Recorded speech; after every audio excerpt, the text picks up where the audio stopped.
자기의 신을 부르고 또 배를 가볍게 하려고 그 가운데 물건을 바다에 던지니라. 그러나 요나는 배 밑층에 내려가서 누워 깊이 잠이 든지라. 선장이 그에게 가서 이르되 잠은 자여 어찌하느냐. 일어나서 내 하나님께 구하라. 혹시 하나님이 우리를 생각하사 망하지 아니하게 하시리라 하니라. 그들이 서로 이르되 자 우리가 저희 뽑아 이 재앙이 누구로 말미암아 우리에게 임하였나 알아보자 하고 곧 제비를 뽑으니 제비가 요나에게 뽑힌지라. 우리가 그에게 이르되 청하건대 이 재앙이 누구 때문에 우리에게 임하였는가 말하라. 내 생업이 무엇이며 네가 어디서 왔으며 내 나라가 어디며 어느 민족에 속하였느냐 하니. 그가 대답하되 나는 히브리 사람이요 바다와 육지를 지으신 하늘의 하나님 여호와를 경외하는 자로다 하고 자기가 여호와의 얼굴을 피하는 줄을 그들에게 말하였으므로 우리가 알고 심히 두려워하여 이르되 내가 어찌하여 그렇게 말하느냐 하니라. 바다가 점점 흉흉한지라 무리가 그에게 이르되 우리가 너를 어떻게 하여야 바다가 우리를 위하여 잔잔하게 되냐 하니 그가 대답하되 나를 들어 바다에 던지라. 그리하면 바다가 너희를 위하여 잔잔하리라. 너희가 이 큰 폭풍을 만난 것이 나 때문인 줄 내가 아노라 하니라. 그러나 그 사람들이 힘써 노를 저어 배를 육지로 돌리고자 하다가 바다가 그들을 향하여 점점 더 흉흉함으로 능히 못한지라. 우리가 여호와께 부르짖어 이르되 여호와여 구하고 구하오니 이 사람의 생명 때문에 우리를 멸망시키지 마옵소서. 무죄한 피를 우리에게 돌리지 마옵소서. 주 여호와께서는 주의 뜻대로 행하심이니이다 하고 요나를 들어 바다에 던지매 바다가 뛰노는 것이 곧 그친지라. 그 사람들이 여호와를 크게 부러워하여 여호와께 제물을 드리고 서원을 하였더라. 여호와께서 이미 큰 물고기를 예비하사 요나를 삼키게 하셨으므로 요나가 밤낮 3일을 물고기 뱃속에 있으니라. 아멘. 요나는 우리들의 사랑을 받지 못하는 성경상의 그 인물 중에 한 사람인 것을 우리는 보게 됩니다. 또한 하나님의 각별한 사랑도 받지 못하였다고 그렇게 생각되어집니다. 하나님의 선지자로서 하나님의 사랑을 받지 못한 사람이 거의 없습니다. 요나는 진실로 성자였지만 그가 지은 그 제약된 행위로 말미암아 오점을 많이 안기게 됩니다. 요나가 하나님의 그 임무를 받은 행동은 매우 이상했습니다. 우리는 요나서 4장에 기록되어 있는 그의 설명에서 이렇게 말씀하는 것을 보게 됩니다. 선지자로서의 그 명예 그리고 선지자로서의 그 위신이 손상될 것을 두려워하는 그런 모습을 우리는 요나서 4장을 통해서 보게 되는데요. 그래서 그는 뭐라고 말합니까? 죽는 것이 사는 것보다 낫다라고 그렇게 한 것입니다. 사람의 이 자아는 하나님께 순종하지 못하도록 방해하는 것이 인간의 존재의 본성입니다. 요나의 다시스 행은 하나님의 거룩한 이 명령을 배반하는 수단으로 사용했던 것을 보게 됩니다. 그래서 요나가 하나님께서 니느웨에 대한 이 심판을 의심한 것은 결코 아니에요. 심판은 의심하지 않았습니다. 자신이 이 니느웨로부터 멀리 도망을 친다면 자신이 아닌 다른 대행자를 통하여 니느웨의 심판을 선포하리라 라고 예측했던 것입니다. 내 아니라도 얼마든지 하나님은 다른 사람을 보내겠지 라고 생각한 것입니다. 요나는 이 죄를 짓고 그것을 잊기 위해서 배 깊은 곳에 내려가서 잠을 자고 있었던 것을 보게 됩니다. 그러나 이 죄의식에 사로잡혀 잠으로 도피하려는 것은 현명한 처사가 아님을 우리에게 밝혀줍니다. 여러분, 이 땅에 하나님께서 저와 여러분들에게 귀한 소명을 주셨는데 이 소명을 간직한 채 다른 사람이 하겠지라고 하는 것은 악이다 말입니다. 악이다. 다른 사람이 하겠지 라고 하는 것은 이 요나와 똑같은 다시스로 가는 길을 걸어가는 요나와 똑같은 것입니다. 그래서 우리는 도피하려고 하는 것, 이것은 저와 여러분들이 해서는 안 안 되는 처사임을 우리에게 성경은 요나서를 통해서 가르쳐 주고 있습니다. 자, 땅에서는 이 요나가 불순종하면서 배를 자기 멋대로 니느웨로 가지 아니하고 다시스의 배를 타버립니다. 그러나 이 바다는 어떻게 합니까? 바다는 불순종한 인간을 책망해서 하나님께로 되돌리는 역할을 바다가 한 것을 보게 됩니다. 신앙인이 자신의 이 신앙으로부터 더 이상의 은혜를 얻을 수 없는 상황에 처하게 되어졌을 때에 사람들은 가장 가련한 존재가 되어지는 것입니다. 그러나 오늘 요나가 함께 성선한 이 수부들은 여러 신을 섬기고 있었습니다. 그들은 자신의 이 숭배의 대상들에게 열심히 하늘을 바라보면서 그 바다를 바라보면서 부르짖는 모습을 보게 됩니다. 그러나 이 요나는 땅과 바다를 주관하시는 진실된 주인이 누구인지 알면서도 그분께 기도 드릴 수가 없었던 것입니다. 왜냐하면 그는 불순종의 길을 걸어가고 있기 때문에 하나님 앞에 예배하고 기도할 수가 없었던 것입니다. 뜻밖의 이 폭풍우가 몰아닥쳐왔고 그 폭풍우 속에는 어느 폭풍우와 다른 어떤 징조가 있었던 것을 보게 됩니다. 즉 사람의 죄악을 심판하는 특수한 임무를 가지고 있는 듯이 다시스의 행의 이 수부들을 향해서 직접적으로 경로하면서 책망하고 있었다는 것입니다. 이 자연의 이 같은 의도를 알아차린 이 수부들은 7절에서 보면 제비를 뽑게 됩니다. 그래서 제비를 뽑아서 못하려느냐? 심판하려고 하는 거죠. 그러니까 이 심판하는 폭풍우가 잔잔하게 하기로 결정을 했다는 것입니다. 이 바다가 분명히 어떤 징조가 있다. 어떤 사람이 죄를 지었는지 우리가 제비를 뽑아서 가리자. 그래서 이렇게 폭풍우를 잔잔하게 하기 위해서 수부들은 제비를 뽑게 됩니다. 그래서 제비의 결과는 요나가 지목되어졌고 수부들은 여러 질문을 던지게 됩니다. 요나는 숨김없이 하나님께 대한 답변을 하게 됩니다. 요나의 정직성은 수부들을 감동시키게 되고 그리하여 수부들은 요나에게 자신들이 요나를 어떻게 하여야 바다가 잔잔하게 되겠느냐 라고 하는 이 질문을 요나에게 하게 됩니다. 요나는 솔직하게 자기 희생적인 태도를 자기를 들어서 바다에 던져야 된다라고 분명하게 이야기를 한 것입니다. 나를 들어서 바다에 던져버려라. 그러면 바다가 잔잔하게 되리라. 그래서 요나의 이러한 태도를 보고 수부들은 그를 바다에 던지기를 꺼려한 것입니다. 요나의 태도는 영웅적이었고 대범한 행동이었습니다. 그래서 수부들은 힘써 지금은 모터를 달고 있겠지만은 그 당시의 시대적 배경을 보면 이렇게 노를 저어갔다는 거죠. 그래서 힘써 노를 저어서 배를 육지에 돌리고자 예를 쓰는 모습을 보게 됩니다. 그러나 요나는 결국 이 바다는 더 흉흉해졌고 요나를 바다에 던지지 않으면 안 될 수 있는 이런 처참한 환경에 처해졌을 때에 결국 요나는 바다에 던져져 버렸고 요나는 그렇게 처벌을 받은 것입니다. 17절 같이 읽겠습니다. 여호와께서 시작. 여호와께서 이미 큰 물고기를 예비하사 요나를 삼키게 하셨으므로 요나가 밤낮 3일을 물고기 뱃속에 있으니라. 자, 이 환경을 보세요. 이 환경은 요나의 무덤입니다. 요나의 무덤, 지옥과 같은 고통스러운 것이 물고기 뱃속이었습니다. 자, 이 요나가 이상한 환경 속에 돌아가게 되어졌을 때에 짧은 죽음을 분명히 느꼈을 것입니다. 그러나 지옥과 같은 느꼈던 이 고통 속에서 이상하게 자신이 살아있다는 느낌이 들기 시작한 겁니다.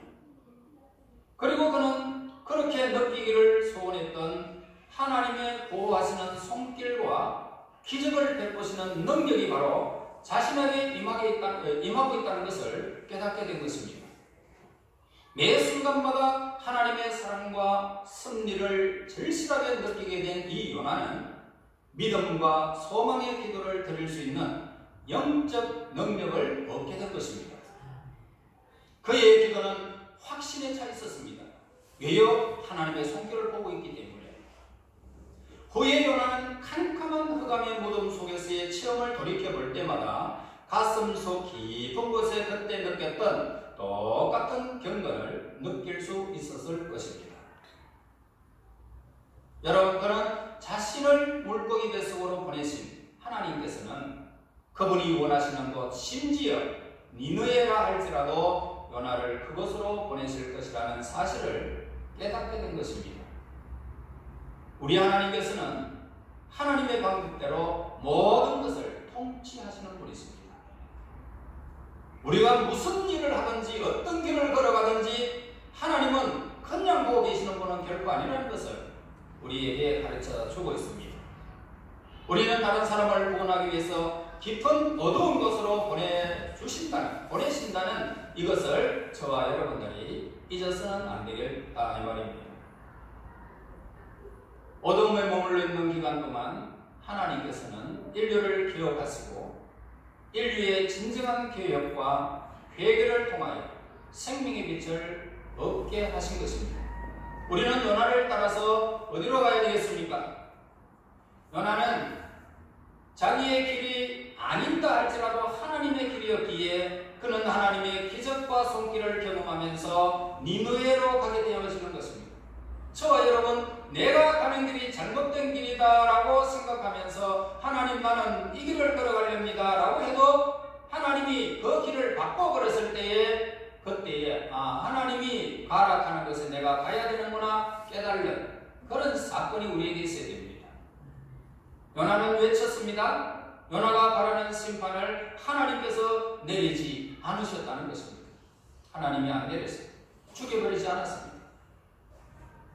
우리는 요나의 짧은 이야기를 생각할 때마다 예수님께서 풍랑 속에 배밑창에 주무시던 일화를 저와 여러분이 생각하게 되어집니다. 마태복음 8장 24절에 기록하고 있잖아요. 예수님께서는 풍랑을 두려워하는 제자들에게 외부적인 상황은 무의미하고 대단치 않다라는 교훈을 우리에게 준 것입니다. 아무리 폭풍우가 몰아친다 할지라도 예수님의 깊은 잠은 그것과 전혀 상관이 없었던 것입니다. 제자들은 여지부등입니다. 거기에서 배가 뒤집히면 어떻게 할까 고통스러운 순간을 맞이한 것입니다. 그러나 예수님의 잠은 전혀 달랐던 것을 보게 됩니다. 다시 말해서 외부적인 상황과 예수님의 그 상태는 전혀 달랐다는 것을 보게 됩니다. 우리는 요나가 겪었던 이 사건과 예수님의 그 처했던 사건이 동일하다라는 사실을 발견하게 됩니다. 풍랑은 같이 일었습니다. 똑같이 잠을 자고 있었습니다. 그러므로 예수님의 잠과 요나의 잠에 대해서 우리는 생각해 보아야 합니다. 사람의 신체적인 상태는요, 순경을 만나든지 역경을 만나든지 똑같은 사실이다라는 것을 우리에게 가르쳐주고 있습니다. 즉 이런 환경이 사람에게 필연적으로 수면을 취하도록 만든다는 것입니다. 순경에 처하든지 역경을 처하든지 잠에 빠지는 것은 마찬가지라는 거죠. 그래서 수면의 직접적인 원인은 뭡니까? 피곤과 지침이라는 것입니다. 예수님은 하늘나라의 복음을 사랑으로 눈물로 전하면서 천국이 임하는 것을 보시면서 기쁨의 삶 속에서 기쁨의 그 삶을 누리는 그 삶 속에서 육체의 피로를 느끼게 된 것입니다. 그러나 요나는 하나님의 음성을 거역하고 붕괴하다가 육체적으로 지치게 된 것입니다.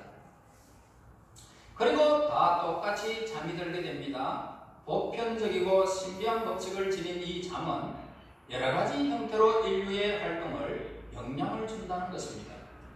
잠은 사람의 활동을 제한해버립니다. 악한 생각을 멈추는 효과도 있습니다. 그러나 이 잠으로 인해서 선하고 고귀한 사람들의 활동이 잠시 정지된다라는 사실을 생각할 때에 안타깝다라는 그런 느낌이 들게 됩니다. 그러나 예수님의 주무시던 이 사실을 생각해보면 다시 마음의 힘을 얻을 수 있게 됩니다. 예수님께서는 주무시면서도 그분의 사역을 계속하게 되어졌기 때문입니다. 선이든 선한 사람이든 악한 사람이든 잠이 들게 되면요, 외부적인 그런 위기를 의식하지 못한 채 잠에 빠져드는 것입니다.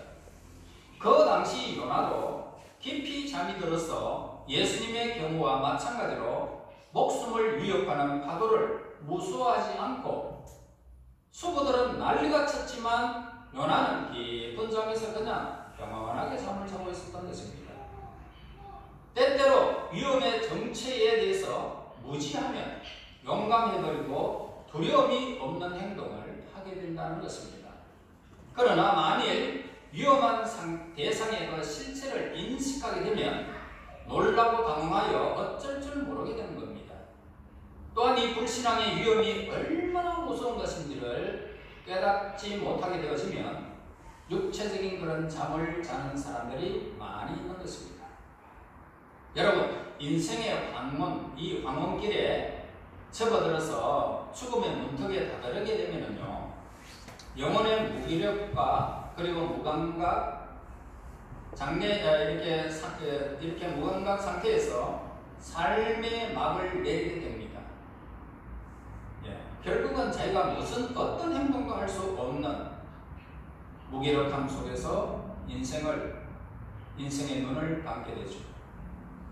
그리고 요나의 잠과 예수님의 잠은 한약에 달한 두 가지 영적인 상태를 보여주고 있는데요.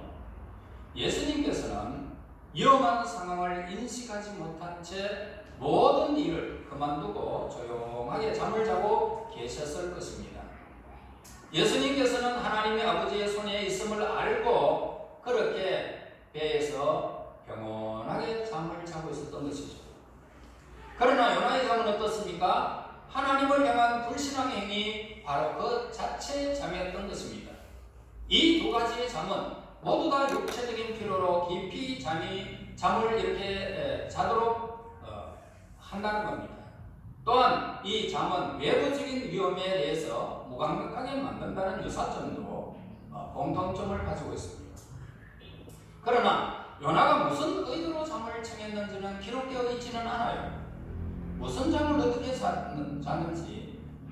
그래서 요나는 무사히 이렇게 도망칠 수 있게 되었다는 이 안도감이 그를 잠을 깊이 빠지게 했을 것이고, 아무런 불안 없이 낮잠을 즐길 수 있게 해주었는지는 모르겠습니다. 그러나 예수님의 마음에는 전혀 불안이 없었습니다. 또 그렇게 깊이 주무시게 되었던 것입니다. 요나도 잠들 수 없을 만큼 마음의 불안을 느끼지 않았기 때문에 깊이 잠이 든 것을 우리는 알 수 있습니다. 그러나 불행은 뭡니까? 불행은 갑자기 닥치기 때문에, 인생의 불행은 갑자기 닥치기 때문에 어느 누구도 알아차리지 못하고 육체적인 잠, 영적인 잠을 무감각하게 생각하고 잠을 깊이 자고 있는 것입니다. 그러므로 우리 성도가 되기를 거부하는 사람은 영원한 유형과 비상상태 속에 살고 있다는 사실을 오늘 본문에서 가르쳐 주는 것입니다. 우리는 하나님께서 불신자들을 깊은 잠에 빠지게 방치해두는 이유에 대해서 의문을 가질 수 있습니다. 불신자들은 영혼의 깊은 잠 속에서 자신이 처한 이 비상상태를 의식하지 못하고 있는 거예요. 만약에 그들이 비상상태임을 의식했다면 교회가 꽉 찰 겁니다. 그들은 지금 자기의 마지막이 어떠한 것인지를 전혀 깨닫지 못한 채 영적인 깊은 잠에 빠져 있는 것입니다. 여러분, 하나님께서는 사람을 억지로 하나님의 일을 하도록 강요하지 않습니다. 그러나 우리는 모두가 잠에서 깨어날 시간이 우리에게 다가옴을 우리에게 가르쳐줍니다. 그때는 모든 인류가 한자리에서 만나게 될 것입니다. 성과 악이 이제 심판을 받게 될 것입니다. 우리는 이때 모든 성도들은 각성한 양심을 가지게 되어지면 그때 비로소 양심의 가책을 받아서 가슴 아파할 것입니다. 하나님의 백성들은 회개할 것입니다. 여러분, 예수님께서는 우리가 잠에서 깨어나기를 사랑과 관심을 가지고 지금도 우리를 기다리고 계십니다. 하나님의 말씀을 습관적으로 듣는 모든 성도들에게 예수님께서는 열천의 비유를 우리에게 가르쳐 주셨습니다. 그래서 마태복음 25장 5절에 신랑이 드디어 오므로 다 졸며 잘세라고 했습니다. 여러분, 지금까지 어떻게 살아봤습니까? 기다렸는데 예수님이 오신다는 설교는 많이 들었는데 아직까지도 예수님이 오지 않았던 것을 여러분 늦게 오겠지라고 생각하는 혹시 그런 사람이 있습니까? 신랑이 드디어 오므로 다 졸며 잘세. 이렇게 잠에 취한 열처녀는 밤중에 예수님이 온다는 소리를 듣고 놀라 모두가 일어나게 됩니다. 지금 이 세상은 선한 자나 악한 자나 예수님 안에 있는 자나 예수 믿지 않는 자 모두 잠을 자고 있는 상태입니다.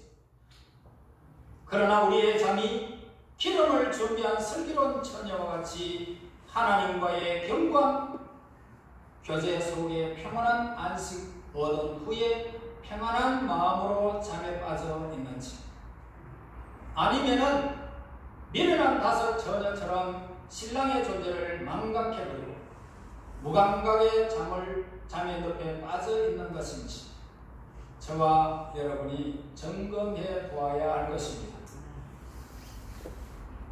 신랑이 왔다 그러면 우리의 등불을 준비한 사람은 켜고 신랑 맞을 준비를 하며 갈 것이지, 그렇지 못한 사람은 이 세상의 분주복잡한 이 시간에 허둥대다가 결국은 슬피 울며 이를 갈게 될 것입니다. 여러분, 하나님께서는 하나님의 말씀을 거역하는 사람을 아주 혹독하게 징계하셨습니다. 그러나 이들을 향하여 자비를 베푸시기를 하나님은 절개하고 있습니다. 하나님께서는 요나를 징계하셨지만 17절에서 이미 큰 물고기를 예비하사 요나를 삼키게 하셨습니다. 하나님께서는 지각 없는 피조물들과 바다의 물고기들까지도 하나님의 기쁘신 뜻대로 다스리고 계심을 우리에게 가르쳐줍니다. 물고기는 다른 먹이를 삼키듯이 요나를 그냥 벌컥 삼켜버렸습니다. 이 모든 사건은 하나님께서 예비하셨습니다. 하나님께서는 결코 돌이킬 수 없는 상황과 이 시간에도 세상 사람들이 돌아오기를 기다리고 계시는 것입니다. 흉흉한 바다, 하나님의 분노의 바다에 던져질 요나는 죽을 수밖에 없는 상황에 놓여 있었습니다. 우리 인간의 생각으로도 상상할 수 없는 일이 벌어진 것입니다. 그러나 자기의 하나님께서는 공경에 처한 이 죄인을 멸망시키지 않더라는 것입니다. 회개하기를 즐겨하시는 분은 하나님이십니다. 돌아오기를 즐겨하시는 분은 하나님이십니다. 여러분, 지혜의 하나님께서는 공경 속의 죄인을 단번에 구원하시기보다는 시련 속에 믿음을 얻도록 이끄신 후에 하나님은 그를 구원하시는 것입니다. 그 믿음으로 구원을 얻게 하시는 것이죠. 여러분, 하나님께서는 하나님의 백성들이 멸망 속에 있을 때에 기적적인 놀라운 방법으로 구원하시기도 합니다. 따라서 이 요나는 물고기에게 먹혔지만 머리털 하나 상하지 아니하고 니느웨로 보냄을 받고 사명을 감당하는 모습을 보게 됩니다. 3일 3열을 물고기 속에서 이 뱃속에서 곱게 하나님이 요나를 보존해 주신 것입니다. 우리 같으면 불순종하고 잘못된 길을 걸어가는 그들에게 뭐라고 말하겠습니까? 이거 잘 됐다고는, 이거 물고기 밥 잘 됐다, 안 그러겠습니까?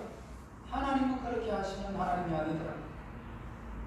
우리가 만약에 그런 생각을 가지고 있다면 하나님 앞에 12번 더 죽었습니다. 물고기 뱃속에서의 요나는 호흡곤란도 일으키지 않았습니다.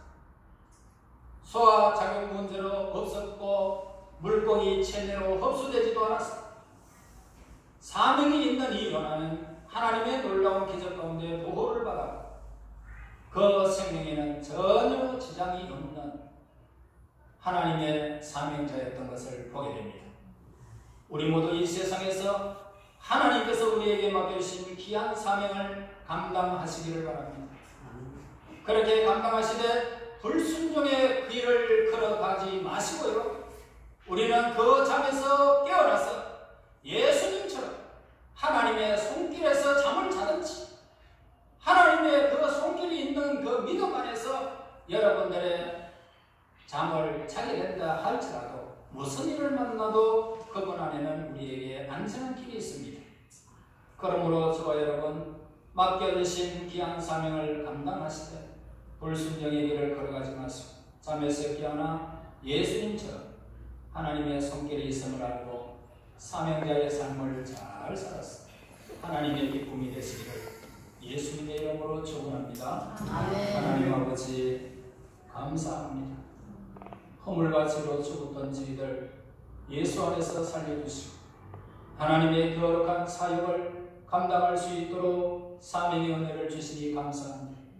불순종의 길을 걸어가지 않기를 원하옵나니 하나님의 손길 아래서 예수님의 그 귀한 사역을 감당하듯이 저희들 또한 예수님의 귀한 본을 받아 예수님과 같은 아름다운 사역을 잘 감당할지언정 불순종의 늪에 빠지지 않도록 인도하여 주시고 하나님께서 일으키사 니느웨를 통하여 복음의 아름다운 빛을 발했듯이 우리 하나님의 백성들의 어두운 길일지라도 복음의 빛을 발하는 사명자가 될 수 있도록 인도하여 주시옵소서.